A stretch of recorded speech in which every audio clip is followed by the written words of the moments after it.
எல்லாருக்கும் வணக்கம். நாங்கள் திருவருட்பயன் படித்து கொண்டு வாரோம். இன்றைக்கு பார்க்குற குறள் 89வது குறள். குறள் எப்படி என்றால், ஆசின் ந வா நாப்பண் அடையாது அருளினால் வ சி இடை நிற்கை வழக்கு. இந்த திருவைந்தெழுத்தை தான் நீங்கள் சொல்ல போயினா எப்படி முத்திக்குரியதுண்டு சொல்ல போயினா பார்ப்போம்.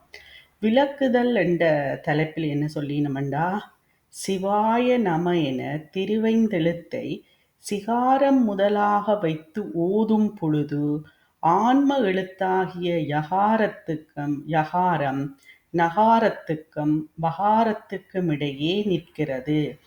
இப்போ நாங்கள் சிவாய நம என்று சொல்கிறோம். அது சூட்சும பஞ்சாட்சரம் என்று படிச்சினாங்க. அப்போ அங்கே சி என்ற முதல் எழுத்தை வைத்து ஓதும் பொழுது ஆன்ம எழுத்து எது? இந்த எழுத்துக்களை நாங்கள் ஞாபகம் வச்சிருந்தா தான் இங்கே இந்த குறளும் விளங்கும். அப்போ சிவாய நமவில சி என்ற எழுத்தை முதலாக கொண்டு உச்சரிக்கும் போது யகாரம் நகாரத்துக்கும் பகாரத்துக்கும் இடையே நிற்கிறது. சிவாய நமவில நீங்க பார்த்தீங்களா, எழுதி பார்த்தீங்களா, வாக்கு பின்னுக்கு யவும் நக்கு முன்னுக்கு யவும் நிற்குது. உயிரை குறிக்குது. அது வேண்டா என இங்கு விளக்கப்பட்டது. அப்படி உச்சரிக்க வேண்டாம் என்று இங்கே இந்த குறள்ல விளக்கப்பட்டது. அவ்வாறு விளக்குவதற்கு காரணம் அறியத்தக்கது. ஏன் அப்படி விளக்குகினம் என்றதுக்கு காரணம் சொல்லினோம். இப்ப விளக்குதற்குரிய காரணம் நாங்க பார்த்தனாங்க. அந்த திருவைந்தெழுத்து தூல பஞ்சாட்சரம், சூட்சுமம், அதிசூட்சுமம், காரணம், மகாகாரணம், எப்படி எப்படி ஓத வேணும் என்னென்னத்துக்கண்டு. அப்ப இங்க விளக்குதற்கு காரணம் என்னென்று சொல்லினோம். நகாரம் சகல நிலையை குறிக்கும் என்பதும் பகாரம் அருள் நிலையை குறிக்கும் என்பதும் நாம் அறிந்தது. அப்ப ஒவ்வொரு எழுத்துக்களையும் அதான் சொல்றேன், ஞாபகம் வச்சிருங்கன்னு சொல்லி. அப்ப நகாரம் ந என்ற எழுத்து சகல நிலையை குறிக்குது. வ என்றது அருள் நிலையை குறிக்கும். இது நாங்க முதலும் படிச்சுட்டோம். சகல நிலை என்பது பாச ஞானம் விளங்கும் நிலையாகும். அப்ப நாங்க உண்மை விளக்கத்திலும் படிச்சிருக்கிறோம். பாசஞானம், பசுஞானம், பதிஞானம் என்று. அப்ப இங்க சகல நிலை என்பது எந்த ஞானம் என்றா பாச ஞானம். அருள் நிலை என்பது பதிஞானம் விளங்கும் நிலையாகும். அப்ப அருள் நிலை பதிஞானம் விளங்கும் நிலையாகும். சகல நிலை அருள்நிலை என்னும் இவ்விரண்டிற்கும் இடைப்பட்டது பசுஞான நிலையாகும். அப்ப சகல நிலைக்கும் அருள்நிலைக்கும் இடையில இருக்கிறது இது பசுஞானம் என்று சொல்லப்படுகிறது. சகல நிலை அருள்நிலை இவ்விரண்டுக்கும் இடைப்பட்டது. அப்ப நான் எழுத்து பாசஞானம் சகல நிலையை குறிக்கும். மற்றது அருள்நிலை என்பது பதிஞானம். அப்ப இங்க சகல நிலைக்கும் அருள் நிலைக்கும் இடைப்பட்டது தான் பசுஞான நிலையாகும். அதாவது பசுவாகிய தன்னை பெரும் பொருளாக கருதி நான் முதல் என உணர்வதும் நான் சிவனுக்கு சமம் என உணர்வதும் ஆகிய நிலையே பசுஞான நிலையாகும். அப்ப பசுஞான நிலை என்றா என்னென்று சொல்றார். அந்த பசு நாங்கள் தான் பசுக்கள், ஆன்மாக்கள், உயிர் எல்லாம். அப்ப அந்த பசுவாகிய தன்னை, அந்த பசு என்ன நினைக்குது? தன்னையே பெரும் பொருளாக கருதி நான் தான் பெரிய என்று சொல்லி நினைச்சு நான் முதல் என உணர்வது, நான் தான் முதல்வன், முன்னுக்கு நிற்கிறேன், முதல்வன் என்றால் இறைவன். அப்படி நான் சிவனுக்கு சமம், நான் தான் முதல்வன், நான் சிவனுக்கு சமம் என உணர்வதும் ஆகிய நிலையே பசுஞான நிலையா. அப்ப இப்படியான நிலைதான் பசுஞான நிலை. சிவனுக்கு சமமண்டு தான் நான் சிவனுக்கு சமமண்டு உணருது. மற்றது நான் முதல் என உணருது, நான் தான் முதல்வன் என்ற நிலையும் உணர்றது. அது பசுஞான நிலை என்று சொல்லப்படுது. இவ்வாறு உணர்வது உண்மை உணர்வு ஆகாது. இப்படி உணர்றது உண்மை உணர்வு இல்லை. அது உண்மை உணர்வு இல்லை. எது? இந்த பசுஞானம் இப்படி தன்னை உணர்றது, தான் இப்படி இருக்கிறன்றது. இது பதிஞானத்தை உணர்வதற்கு முன்னே தோன்றுகின்ற ஓர் இடைப்பட்ட அனுபவம் ஆகும். அப்ப பதிஞானம் தோன்றத்துக்கு முதல் அதுக்கு முதல் இருக்கிற ஒரு இடைப்பட்ட அனுபவம். பதிஞானத்துக்கு முதல் படி, பதிஞானத்துக்கு முதல் படி இந்த அனுபவம் வரும். பசுஞானம் என்ற ஒரு அனுபவம் வரும். அது ஒரு இடைப்பட்ட அனுபவம் என்று சொல்றது. பதிஞானத்துக்கு முதல் வாரது, முன்னே வாரது ஒரு இடைப்பட்ட அனுபவம். இப்பசுஞானம் நீங்குதற்கு நிலையாதலின் யகாரம் ந வ நாப்பண் அடைய வேண்டா என விளக்கப்பட்டது. அப்ப இந்த பசுஞானம் நீக்குதற்குரிய நிலை என்னென்றால், இந்த பசுஞானம் நீக்குதற்குரிய நிலையாதலின் எதென்றால் யகாரம் ந வா நாப்பண் அடைய வேண்டா என விளக்கப்பட்டது. அப்ப இப்படி இதென்ன வேண்டாம் என்று உச்சரிக்க வேண்டாம் என்று. யகாரம் ந வா நானா எழுத்தும் வாவண்ணா எழுத்தும். ஏனென்றா அங்க சொல்லிக்க உங்களுக்கு இதா இருக்கும். இது திருமந்திர சொல்லுவார். அப்ப நாப்பண் அடைய வேண்டா என்று. அந்த நாப்பண் என்றது இடையில, ந என்றது திரோதானத்தை குறிப்பதாகிய நகாரத்திற்கும், வா என்றது அருளை குறிப்பதாகிய வகாரத்துக்கும் அப்படி தேவையில்லை இடையில என்று சொல்லப்படுகிறது. அப்ப அடுத்தது ஆணவ மலத்தின் வாசனை. ஆணவ மலத்தின் வாசனை என்ன சொல்லினோம்னா, ஞான நெறி செல்லும் காலத்தில் உயிர் கருவி கரணங்களை தன்னின் வேறாக கண்டு அவற்றால் வரும் பாச ஞானத்தினின்று நீங்கினாலும் ஆணவ மலத்தின் வாசனை காரணமாக பதிஞானமாகிய திருவருளை உணராது நிற்கும். அப்ப என்ன சொல்லினா, ஞான நெறியில செல்லும் காலத்துல, அந்த ஞான நெறியில போற காலத்துல உயிருக்குத்தானே எங்களுக்கு தந்திருக்கு கருவிகரணங்களை தன்னில வேறாக கண்டு, தன்னில இருந்து வேறாக கண்டு அவற்றால் வரும் பாச ஞானத்தினின்று நீங்கினாலும், இப்ப எங்கண்ட கருவிகரணங்களால தானே நாங்கள் எல்லாத்தையும் மிதன்றோம் இப்ப இருக்கேக்க. ஆனா ஞான நெறி நிக்கிற காலத்துல இந்த கருவிகரணங்கள் எல்லாம் தேவையில்லை. அப்ப அவற்றால் வர்ற பாச ஞானத்தினின்று நீங்கினாலும், அந்த பாச ஞானத்தால நீங்கினாலும் ஆணவ மலத்தின் வாசனை காரணமாக பதிஞானமாகிய திருவருளை உணராது நிற்கும்.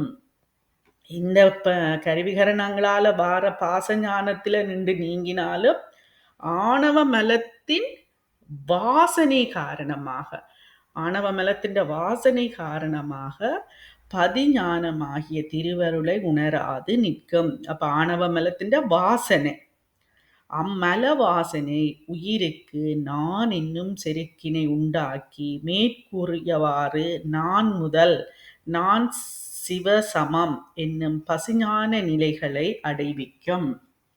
அப்ப இந்த பசுஞான நிலை எப்படி எங்களுக்கு வருகுது என்றா, ஆணவ மல வாசனை கொடுக்குது இந்த உயிருக்கு நான் எனும் செருக்கினை உண்டாக்கி. ஆணவம் மல வாசனை, மலம் இல்லை அதுண்ட வாசனை தான் உண்டாக்கி நான் முதல், நான் தான் முதல், நான் சிவனுக்கு சமம் என்ற பசுஞான நிலைகளை அடைவிக்கும். இதனால் ந வா நாப்பண் அடைதல் என்பது பசுஞான நிலை என்பதும், அந்நிலை அடைதற்கு காரணமாக இருப்பது ஆணவ மலத்தின் வாசனை என்பதும் விளங்கும். அப்ப இதனாலதான் இதேன் எங்களுக்கு இந்த பசுஞான நிலை வருகுது என்றது ஆணவ மலத்தின் வாசனையால தான் என்றது விளங்குது. ஆணவ மலத்தை ஆசு என்ற சொல்லால் குறிப்பிடும் வழக்கமுடையவர் நம் ஆசிரியர். நாங்க முதலும் பார்த்த நாங்கள் ஆசு என்றா குற்றம் என்றெல்லாம். அப்ப ஆணவ மலத்தை ஆசு என்ற சொல்லால் குறிப்பிடும் வழக்கமுடையவர் நம் ஆசிரியர். இங்கே ஆணவ மலத்தின் வாசனையை ஆசு என குறிப்பிட்டார். அப்ப இங்கேயும் ஆணவ மலத்தின் வாசனையை ஆசு என சொல்றார். ஆசின் என்பதற்கு ஆணவ மலத்தின் வாசனை காரணமாக என்பது பொருளாகும். ஆசின் என்பதற்கு என்ன இந்த குறள்ல வருது தானே, ஆசின் என்றது முதலாவது தொடங்குறதே ஆசின் தானே. ஆணவ மலத்தின் வாசனை காரணமாக பொருள். அடுத்தது முத்தி பஞ்சாக்கரம். முத்தி பஞ்சாக்கரத்தின் தலைப்பில் என்ன சொல்றாருண்டா, இனி இந்த பசுஞான நிலை நீங்கி முற்றிலும் திருவருள் வயப்பட்டு அடங்கி அருள் நிலைக்கும் இன்புறு நிலைக்கும் இடையில் நிற்றலே முத்தி முறைமை ஆகும். அப்ப இங்க முத்தி பஞ்சாக்கரன் நாங்க பார்த்தனாங்க தானே. அப்ப இங்க பசுஞான நிலை நீங்கி, அங்க புத்தி பஞ்சாங்கத்துல பசுஞான நிலை நீங்கி முற்றிலும் முழுவதுமாக திருவருள் வயப்பட்டு அடங்கி, திருவருள் வயப்பட்டு திருவருள் அடங்கி அருள் நிலைக்கும் இன்புறு நிலைக்கும் இடையில் நிற்றலே முத்தி முறைமை ஆகும். அப்ப முத்தி முறைமை என்ன? அருள் நிலைக்கும் இன்புறு நிலைக்கும் இடையில நிற்றலே முத்தி முறைமை ஆகும். இவ்வாறு அனுபவத்தில் நிற்கும் முறைமையே வாசி இடை நிற்கை வழக்கு என ஓதும் முறையாக கூறினார் ஆசிரியர். அப்ப இவ்வாறு அனுபவத்தில் நிற்கும் முறையே வாசி இடை நிற்கை வழக்கு என ஓதும் முறையாக கூறினார். ஏனென்றா அந்த யகாரம் இடையில வருகிறது. எப்படி? யகாரத்தை வாசி இவற்றினிடையே நிற்க வைத்து உச்சரித்தல் வழக்கம் என கூறப்பட்டது. முத்தி பஞ்சாக்கரம் என்ன? சிவாய சிவாய. நாங்க சிவாய சிவாய என்று சொல்லி கொண்டு வரைக்க அந்த நடுவுக்குள்ள வருது. எதுக்கு? சீக்கும் வாக்கம் இடையில நீங்க சொல்லி சொல்லி சொல்லி கொண்டு வர சிவாய சிவாயன்னைக்கு அப்படியே ரொட்டேஷன்ல இப்படி வந்து கொண்டிருக்க அது நடுவுக்குள்ள வந்துடும் உச்சரிச்சு கொண்டு வரைக்க. யகாரத்தை வாசி இவற்றினிடையே நிற்க வைத்து உச்சரித்தல் வழக்கம் எனப்பட்டது. இதனால் நகார மகாரங்கள் நீங்க நிற்கும் சிவாய என்னும் மூன்றெழுத்தே உச்சரித்தற்குரியதென்பது விளங்கம். அப்ப நாங்க சிவாய நமல இருந்து அந்த நம நீங்கிடும். அந்த பாச எழுத்துக்கள் எங்க இருக்கும்? தூல பஞ்சாக்கரத்திலையும் சூட்சும பஞ்சாட்சரத்திலையும் தான் இருக்கும். முத்தி பஞ்சாட்சரத்துல வராது. இங்க சிவாய என்ற மூன்றெழுத்தே உச்சரித்தற்குரியது. இங்க நவும் மாவும் நீங்கிவிடும். இதனை சிவாய சிவாய என திரும்ப திரும்ப கணிக்கும் போது யகாரம் வசி இவற்றுக்கிடையே நிற்பதாக ஆகின்றது. அது சொல்லி சொல்லி சொல்லி கொண்டு வரைக்குள்ள அந்த சிவாய சிவாயன் அங்கே தொடர்ந்து நீங்க சொல்லிக்க அந்த வக்கும் சீக்கும் இடையே நிற்பதாகின்றது. அப்ப வ என்றது அருளா குறிக்குது, திருவருள். சி என்றது சிவனை குறிக்குது. அப்ப இப்படி சொல்லி கொண்டு வரைக்க நடுவில் வந்துடுகிறது. எனவே சிவாய என்னும் மூன்றெழுத்தே பாசம் நீங்கிய முத்தி பஞ்சாக்கரம் ஆகும். இந்த பஞ்சாக்கரம் என்று சொல்றது வடமொழி.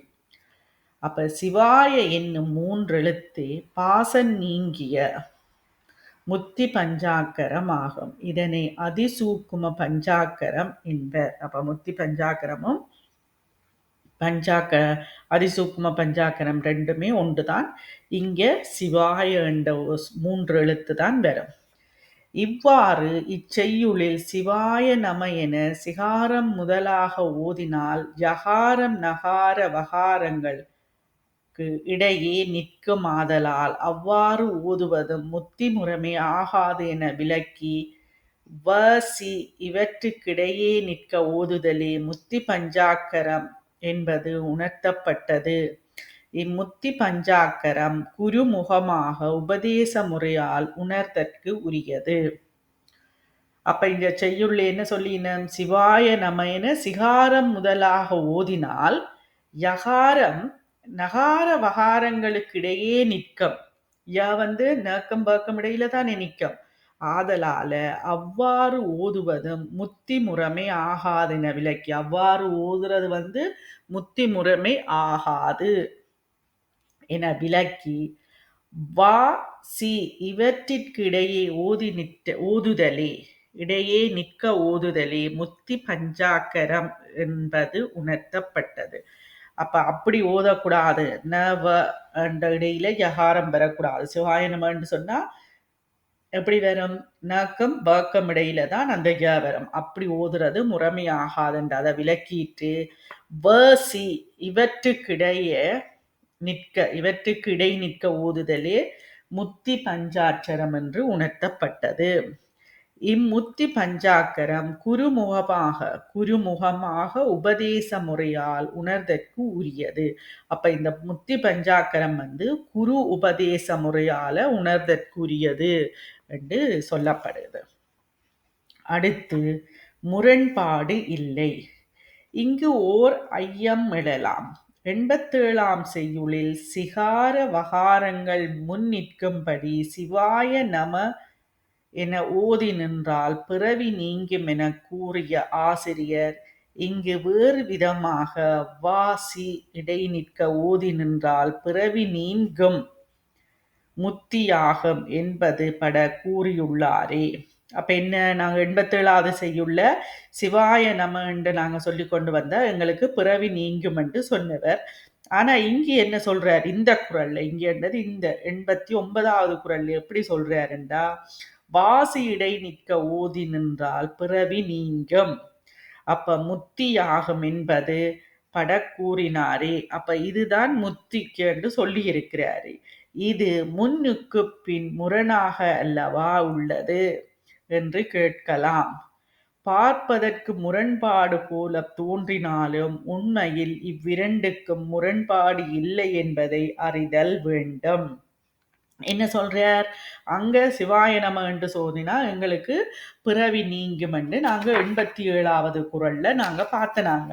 அப்ப இங்க என்ன சொல்றாருண்டா, சிவாய என்று சொன்னாதான் அதுதான் முத்திக்குரியது என்று சொல்றார். அப்ப முன்னுக்கு பின் முரணாக கூறுகிறாரே என்று சொல்லப்படுகிறது. அங்க சிவாய நம என்று சொல்லிக்கல எங்களுக்கு முத்திக்கு வழி வரும் என்று சொல்லியிருக்கணும். சிவ என்ற சொல்லில நீங்க சொன்னீங்கள் என்றால் என்று சொல்லியிருக்கிறோம். சிகாரத்தை சிவாய நம இல்ல சிகாரத்தை நிற்கும்படி சிவாய நம ஓதினால் பிறவி நீங்கும் என்று சொன்னது.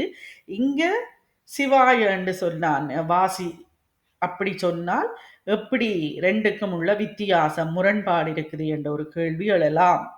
அதுக்கு ஒரு கதை சொல்லி நம்ம எப்படி என்றா, ஒரு உதாரணம். ஒருவர் திருச்சியிலிருந்து நெல்லைக்கு புறப்படுகிறார். தன்னுடைய வண்டியில் கிளம்புகிறார். திருச்சியிலிருந்து நெல்லைக்கு புறப்படுகிறார். இது இந்தியா. இது தன்னுடைய வண்டியில் கிளம்புகிறார். அவர் வண்டியில போறார். நண்பர்களிடம் எப்படி போக வேண்டும் என்று கேட்கிறார். ஒரு நண்பர் மதுரை வழியாக போக வேண்டும் என்கிறார். அப்போ ஒரு ஆள் சொல்றார் மதுரை எப்படி போகணும் என்று ஃப்ரெண்ட்ஸ்கிட்ட கேட்க, ஒரு ஆள் சொல்றார் மதுரை வழியாக போங்கோண்டு.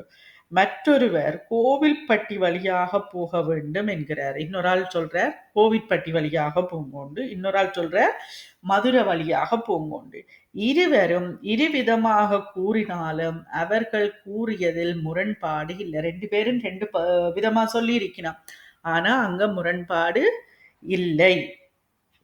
ஏனென்றா திருச்சிக்கு போற வழியைத்தான் சொல்லி இருக்கணும். இருவர் கூற்றும் சரியே, ரெண்டு பேர் சொன்னதும் சரிதான். ஆனால் ஒரு வேறுபாடு, ரெண்டு பேரும் சொன்னது சரிதான், திருச்சிக்கு போற வழிக்கு சொல்லி இருக்கணும். ஆனா என்ன ஒரு வேறுபாடு என்றா, கோவில்பட்டி நெல்லைக்கு நேர் வழி ஆகிறது. நெல்லைக்கு நேர் வழி ஆகிறது. திருச்சியிலேருந்து தான் நெல்லைக்கு போறார். திருச்சியில இருந்து நெல்லைக்கு புறப்படுகிறார். அப்ப எப்படி ஒரு ஆள் சொன்னவர் மதுரையர் வழியாக போங்கொண்டு, ஒரு ஆள் சொன்னவர் கோவில்பட்டி வழியாக போங்கொண்டு. ரெண்டும் ஒன்றுதான், போய் சேரும், நெல்லைக்கு தான் போவினான். ஆனா என்ன ஒரு வேறுபாடுண்டா, கோவில்பட்டியால போனா நெல்லைக்கு நேர் வழியா போயிடும். நெல்லைக்கு நேர் வழியாகிறது. மதுரை அங்கனமாகாமல் கோவில்பட்டிக்கு செலுத்தி அம்முறையில் வழியாகிறது. அப்ப மதுரைக்கு போய் பிறகு கோவில்பட்டிக்கு போய் பிறகு திருச்சிக்கு நெல்லைக்கு போக வேண்டும் என்று சொல்ல.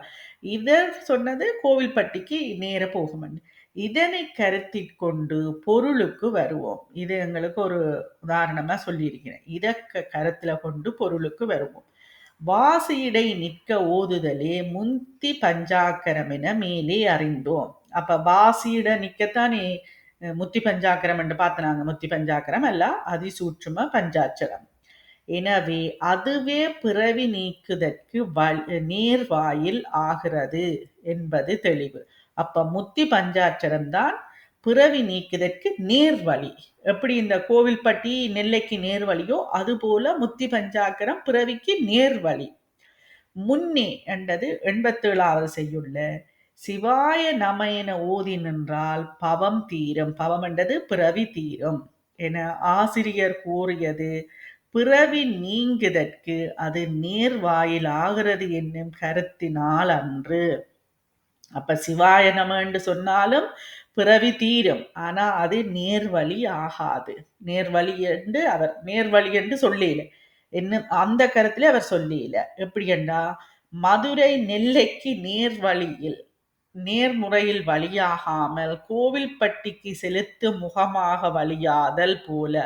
மதுரை நெல்லைக்கு நேர போகல, கோவில்பட்டிக்கு போய் அதில இருந்துதான் பிறகு போக வேணும். மதுரை நெல்லைக்கு நேர்முறையில் வழியாகாமல் கோவில்பட்டிக்கு செலுத்து முகமாக வழியாதல் போல.